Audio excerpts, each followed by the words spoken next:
Hi there, traders. This is Brad Gilbert with the FX Market Insight for Thursday, the 4th of Jan. All right, now as we come into the Asian session, always valuable to have a look where the North American session finished. Now, traders focusing on the equity markets for direction, which hasn't really been in play this week. Pretty neutral result. Okay, NASDAQ down a little bit, Dow Jones and S&P up slightly, but these numbers are close to zero compared to what we've been seeing of late. Okay, 2% moves here and there. So what's the impact on the majors? Well, pretty muted, right? If you have a look across the board here, there's not any significant moves.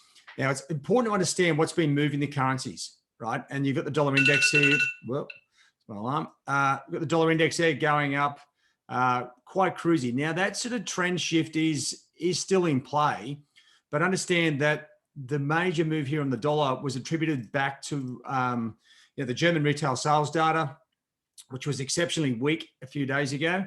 Now, if you have a look through, and you are hopefully keeping an eye on the macros, because the macroeconomic data is coming into play. You've got the Eurozone sort of inflation numbers a hell of a lot better than expected. And even some of the German and other Eurozone PMI data a little bit stronger than expected. So that's going to balance out that recent weakness. So to me, that's probably why the dollar's just sort of drifting sideways just at the moment. It's lost that initial momentum. Had that data been all significantly weak, I think we'd start to see a bit of a rush towards, a stronger dollar, weaker euro in particular. Now, don't forget, we're also getting edging closer towards the US non-farm payrolls. There's always going to be squaring up ahead of that. And I know it's like a good day out, but that's what happens when the big data builds. The anticipation in the market gets quite, I'd say, rabid. Okay, I was going to say rampant, but rabid's probably a better word for it. So we're just sort of waiting to see where things go. We've got no direction from the equities. The majors have just stalled slightly. We've got some major data coming up. Now, I still think I still think there's a big chance for a big dollar rally still.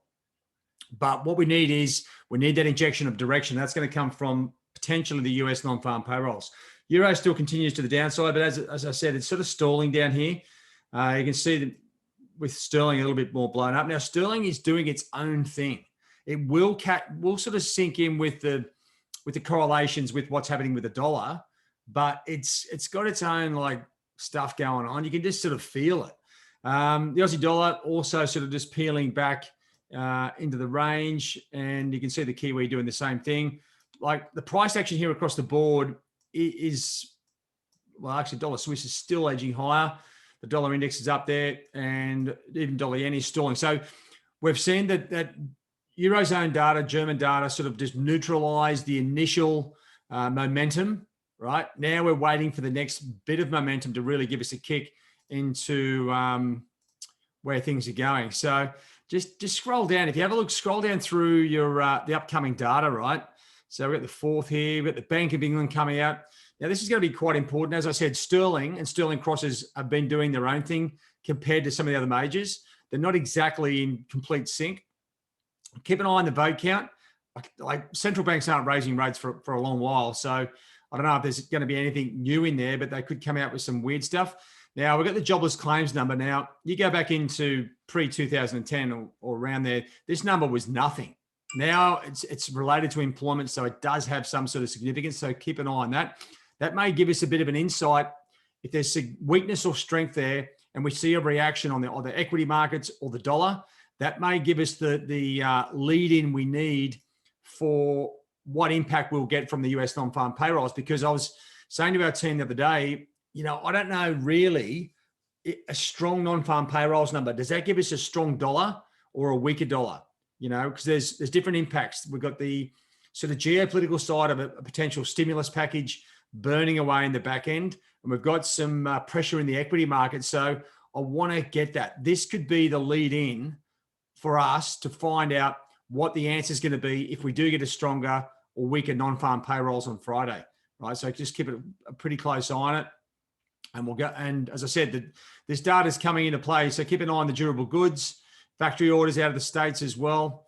We're looking for that connection, and the geopolitical side of things is dissipating. So it's not a bad thing for us to really come into it. Get some retail sales trade figures out of Australia. Then we're into the US and Canadian employment numbers. So plenty to play for.